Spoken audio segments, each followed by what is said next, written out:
আশা করি সবাই ভালো আছেন। তো আজকে রেসিপি নিয়ে চলে আসলাম লাউ দিয়ে চিংড়ি।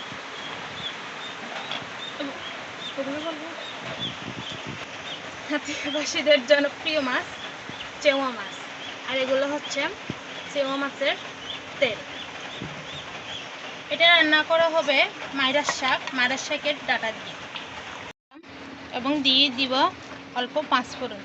লাউয়ের সাথে পাঁচফোড়নটা দিলে ঘ্রাণটা খুব লাল হয়ে আসলে এখন দিয়ে দিব কেটে রাখা পেঁয়াজ।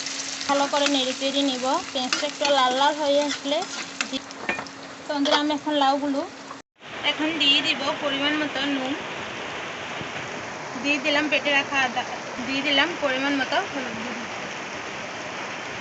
কেটে রাখা বাতাসা মরিচ। এটা ঘ্রাণ কিন্তু খুবই ভালো লাগে। ফুটে রাখা মাছগুলো আমি আর মাছটা ভেজে দিলাম না, এটা লাউর মধ্যে একদম সেদ্ধ হয়ে গেল। কিন্তু আমার খুব সুন্দর করে চিংড়ি দিয়ে লাউ।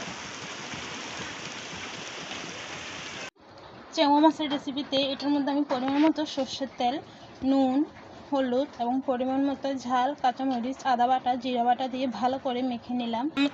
তেলটা আমার প্রায় গরম হয়ে আসছে। এখন দিয়ে দিব কেটে রাখা পেঁয়াজ। লাল হয়ে আসতেছে, এখন দিয়ে দিব মাছগুলো। ভালোভাবে উল্টে পাল্টে দিব। এটাকে ভালোভাবে কষিয়ে নেব। কষাতে দেখবেন এমপি হয়ে যাবে। ভালো করে একটু নেড়ে চেড়ে দিব, যাতে মাছটা ভালো করে কষা হয়ে যায়। খুব সুন্দর করে কষা হয়ে গেল। মাছটার গা থেকে কিন্তু জলটাও ছেড়ে দিয়েছে। তো বন্ধুরা, এটার মধ্যে আমি জল বেশি দিব না, মাছটার জল দিয়ে দেব মাছের থেকে বের হওয়া তেলগুলি।